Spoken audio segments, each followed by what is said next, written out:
Assalamualaikum warahmatullahi wabarakatuh. Kembali lagi bersama saya Johan Bumuskoco di mata kuliah Kesekretarisan. Mata kuliah ini diambil oleh mahasiswa program D3 Administrasi Perkantoran Sekolah Vokasi Universitas Diponegoro.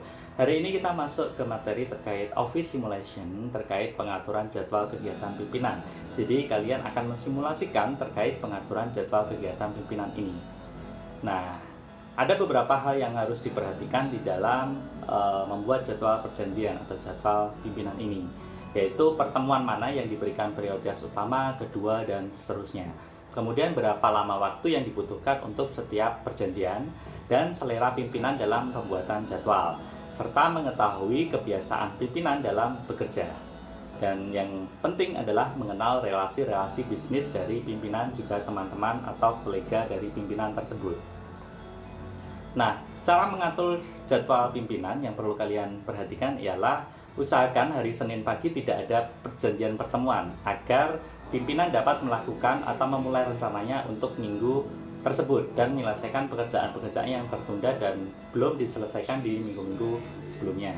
Kemudian yang kedua adalah menghindari pembuatan jadwal perjanjian pada hari pertama setelah pimpinan kembali dari berbagai kegiatan berpergian atau perjalanan dinas. Dan yang ketiga adalah jangan membuat jadwal perjanjian yang menumpuk sehari sebelum pimpinan akan berpergian atau perjalanan dinas.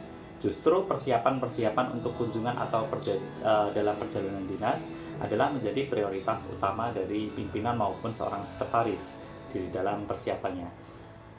Kemudian menghindari membuat jadwal pertemuan yang memiliki prioritas paling tinggi setelah satu pertemuan lain mempunyai kepentingan yang sama. Jadi hindari satu pertemuan yang sangat penting kemudian diikuti dengan pertemuan berikutnya yang juga sama-sama penting. Jadi perlu ada jeda. Nah, kemudian jangan membuat jadwal perjanjian untuk pimpinan di tempat lain setelah pimpinan selesai dari suatu pertemuan yang akan mengakibatkan pimpinan menjadi terburu-buru. Nah, kemudian buat jeda waktu antara sekitar 10 sampai 15 menit di antara perjanjian yang dimanfaatkan pimpinan untuk menandatangani surat, kemudian atau beristirahat sejenak. Kemudian untuk janji-janji pertemuan tertentu dengan rekan sekerjanya, buatlah jam-jam terakhir. Dan ini dimaksudkan agar mudah untuk diubah lagi apabila pimpinan berhalangan. Nah, perjanjian pertemuan pimpinan yang diselenggarakan di luar kota atau luar daerah, di mana jaraknya jauh dari kantor, sedapat mungkin diatur agar pimpinan dapat langsung pergi ke tempat pertemuan itu dan dibuat jadwal siang hari sehingga pimpinan tidak perlu ke kantor. Kemudian perjanjian dalam waktu yang pendek perlu diberitahukan oleh sekretaris secara tidak langsung tetapi dengan kata-kata yang taktis. Nah, ada juga perjanjian yang dibuat melalui telepon. Perlu ditanyakan kepada pimpinan atau dicek dulu apakah memungkinkan, baru kemudian dikabarkan lagi oleh sekretaris. Jangan sekali-sekali membuat keputusan sendiri tanpa melibatkan pimpinan. Kemudian setiap hari cocokkan dan catat semua perjanjian temu pimpinan dalam buku Thing to Do to Die yang berfungsi mengingatkan sekretaris tentang tugas-tugas dan tanggung jawabnya.